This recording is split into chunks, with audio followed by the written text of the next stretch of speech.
안녕하세요. 일본의 소식을 쉽고 빠르게 간추려서 전해드리는 오늘의 일본입니다. 9월 18일 금요일 오전 뉴스 보내드리겠습니다. NHK 보도에 따르면 17일 도쿄에서 171명, 카나가와 65명, 사이타마 21명, 치바 34명, 오사카 57명, 아이치 36명, 후쿠오카 9명의 감염이 확인되는 등 총 491명이 확진 판정을 받은 것으로 파악되었습니다. 일본 내 감염이 확인된 사람은 77,610명이며 요코하마항 크루즈선을 포함하면 총 78,322명이 감염된 것으로 파악되었습니다. 한편 카나가와에서 5명, 후쿠시마에서 2명, 효고와 카고시마에서 각각 1명, 이렇게 총 9명의 사망이 발생하였으며 누적 사망자는 일본 내 감염이 1,490명, 요코하마항 크루즈선 승선자를 포함하면 전체 1,503명이 되었습니다.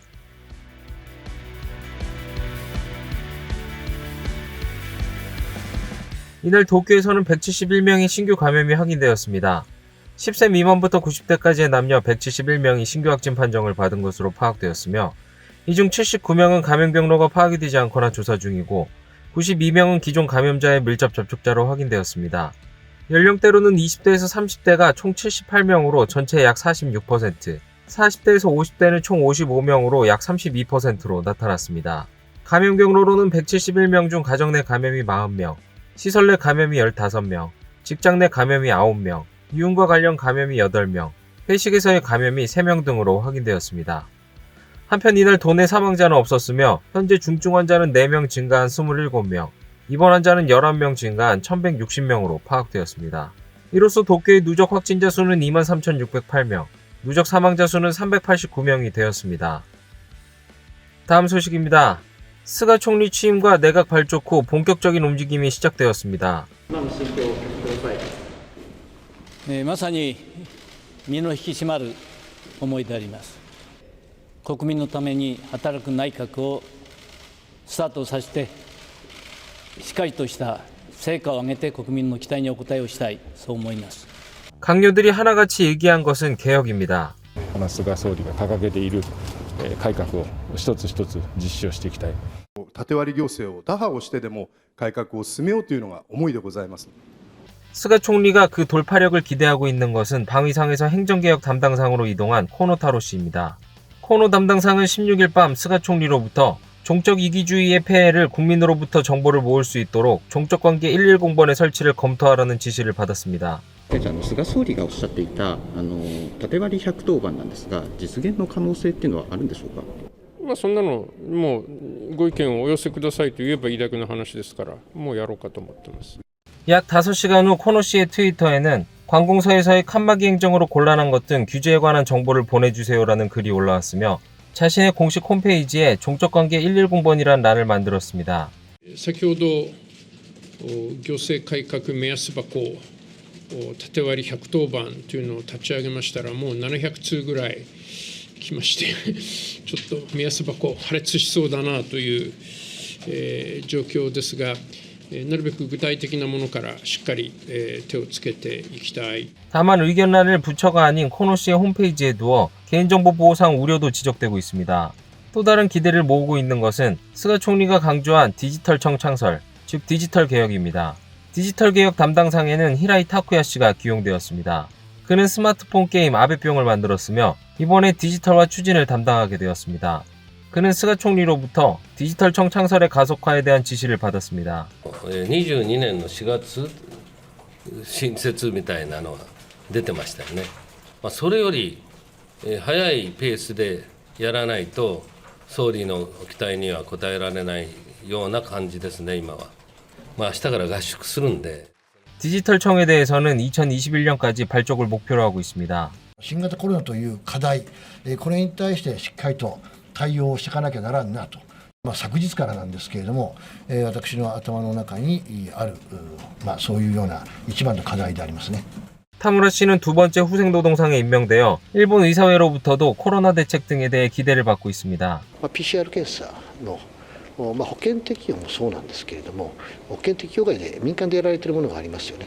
どうすればこういうものの金額が下がっていくかということも検討してほしいと。 보험 적용이 되지 않는 민간 PCR 검사 비용을 낮추도록 검토할 방침입니다. 키시노부 방위상은 아베 전 총리가 남긴 적기지 공격 능력을 염두에 둔 담화에 미사일 방위에 대한 방침 정리와 실행을 총리로부터 지시받았습니다. 安全保障政策の新たな方針について、今年末までにあるべき方策を示し、速やかに実行に移すよう、総理からご指示をいただいており、しっかりと取り組んでまいりたいと思います。 이렇게 스가 내각이 본격적으로 시동을 걸어 개혁의 움직임에 첫 발을 내딛은 가운데 과연 중요한 과제를 어떻게 풀어나갈지 지켜봐야겠습니다. 다음 소식입니다. 자민당 총재 선거에서 스가 총리에게 패한 이시바 시게루 전 간사장과 키시다 후미오 전 정조회장이 총재 선거 이후 첫 강연에서 내년 총재 선거에 다시 도전할 자세를 강조하였습니다. 私に何が足りないのかということを虚心坦懐に反省をし改めていき、多くの皆さんの思いに同志の思いに応えていかねばならない。 이시바파의 파티에서는 이번 총재 선거에서 스가 총리를 지지한 니카이 간사장이 연설을 하였습니다. 니카이 간사장은 이시바 전 간사장에 대해서 새 시대를 짊어질 중요한 임무가 부과된다면 지원을 부탁하고 싶다라며 미묘한 거리감을 보였습니다. 今回、総裁選挙において、多くの方々から随分変わったと言われました。自分自身、殻を破れた部分もあったと思います。 한편 키시다 씨도 강연하였으며 내년 총재 선거를 향해 준비하겠다라고 강조하였습니다. 그는 지명도가 과제라고 밝히며 향후 지방의 행각에 더 노력하겠다라고 밝혔습니다. 다음은 마이니치 신문 여론조사 소식입니다. 일본의 99대 총리로 취임한 스가 내각의 지지율은 64%로 2012년에 제2차 아베 내각 출범 시 지지율인 52%를 크게 웃도는 결과가 나왔으며 지지하지 않는 비율은 27%였습니다. 지지의 이유로는 정책이 기대가 된다가 35%로 가장 높았습니다. 이는 종적관계, 기득권 이익, 전례주의 타파 등을 주장하며 개혁의 자세를 강조하는 점에 대한 기대로 보여집니다. 그 외에 아베 정권의 노선 계승이 30%, 인품에 호감이 간다가 27% 순이었습니다. 지지하지 않는 이유로는 아베 정권에서 바뀐 게 없다가 61%로 가장 높았으며 정책의 기대를 갖지 않는다가 20%, 자민 공명 연립 내각이 10%, 총리의 인품을 좋아하지 않는다가 8% 순이었습니다. 아베 정권으로부터 변화를 바라는 정책에 대한 질문에는 경제정책이 24%로 가장 높았습니다. 스가 총리는 아베노믹스의 계승을 주장하고 있지만 이에 대한 변화의 요구도 적지 않아 보입니다. 다음으로는 코로나 대책이 21%로 검사체제의 불안과 아베노마스크 배포 등으로 대변되는 아베 정권의 코로나 대응의 실패에 대한 비판이라고 보여집니다. 스가 총리 또한 코로나 대책을 최우선 과제로 내걸며 감염 방지와 경제의 양립을 목표로 하고 있어 향후 대응이 초점이 됩니다. 그 외에 총리의 정치 자세가 19%, 사회보장 정책이 17%, 외교 안보 정책이 9%를 차지하였습니다. 당직 및 강요 인선에 대한 질문에서는 아소타로 부총리 겸 재무상의 연임을 평가한다는 34%로 평가하지 않는다의 54%를 밑돌았습니다. 또한 니카이 토시히로 간사장의 연임도 평가하지 않는다가 56%로 평가한다의 21%를 웃도는 의견을 보이며 일부 인사에 대해 부정적인 입장을 보였습니다.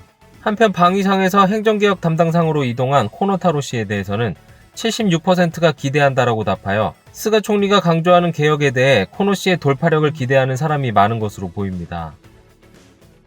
다음 소식입니다. 다음 달 1일부터 고투 트래블의 대상으로 도쿄 발차기 여행도 추가하는 것에 대해 도쿄 의사회의 오자키 하루오 회장은 17일 기자회견에서 너무 준비가 불충분하다라고 지적하였습니다. 이 가운데 오자키 회장은 고투 트래블의 대상으로 도쿄 발차기 여행을 추가하는 것에 대해 도쿄의 감염자가 조금 줄었기 때문에 대상에 넣자는 것은 너무 준비가 불충분하다라고 말하였습니다. 그는 경제활동에 반대하는 것은 아니지만 의료의 입장에서 보면 전국의 감염 추세가 가라앉고 있는 가운데 고투 트래블을 전국적으로 실시해버리면 준비가 불충분하지 않을까라며 먼저 도쿄에 인접한 지역부터 여행을 시작하는 등 단계적으로 대상을 확대하는 것이 바람직하다는 생각을 나타냈습니다. 또 이달 19일부터 행사 개최 제한이 완화되는 것에 대해 오자키 회장은 이벤트의 개최 자체 감염은 크게 걱정하지 않지만 이벤트 후 귀가 시 음식점에 가거나 하는 것이 걱정된다. 당분간 이벤트 후에는 바로 귀가하기를 바란다라고 말하였습니다. 다음 소식입니다. 도쿄올림픽 조직위원회 모리 요시로 회장은 도쿄대회 개최에 큰 공헌을 한 아베 전 총리에게 조직위원회 직책 중 한 자리를 제공할 뜻을 밝혔습니다. 이는 17일 모리 회장이 도내 조직위원회에서 재선임된 하기우다 문부과학상과 하시모토 올림픽 담당상과의 회담에서 밝혔습니다. 모리 회장은 아베 총리에 대해서 함께 도쿄대회 유치운동을 시작한 이후 올림픽에 대한 이해를 매우 드높였다. 특히 대회 연기에 관해서는 리더십을 가지고 IOC 바흐 회장과 직접 회담한 공헌은 매우 크다라고 말하였습니다. 아베 전 총리가 조직위 고문회의의 의장을 지냈지만 스가 총리로 바뀔 가능성이 높으므로 아베 씨에게 한 자리를 드리고 싶다. 축하 개회식에서 가능하면 함께 세계의 고객과 선수를 맡고 싶다라고 말하였습니다. 조직위의 다른 간부도 아베 씨는 도쿄 대회의 상징으로 같은 입장에서 계속 공헌해 주었으면 한다라고 말하였습니다. 다음 소식입니다. 2027년도에 JR 도쿄역 앞에 일본에서 가장 높은 약 390m의 초고층 빌딩이 들어설 예정입니다. 이는 아베노 하루카스를 넘는 일본에서 가장 높은 빌딩이 될 전망입니다. 미쓰비시 지소가 발표한 높이 390m의 토치타워에는 호텔과 2,000석의 대규모 홀이 들어가고 최상층에는 후지산을 바라볼 수 있는 전망시설이 정비될 전망으로 완공 예정은 2027년입니다. 코로나19 바이러스의 영향으로 사무실을 축소하는 움직임이 나오는 가운데 지상 63층의 대부분이 오피스가 될 예정으로 미쓰비시 지소는 역으로 텔레워크를 할 수 없는 업무도 알게 되었으니 오피스의 수요를 높이는 노력을 하고 싶다.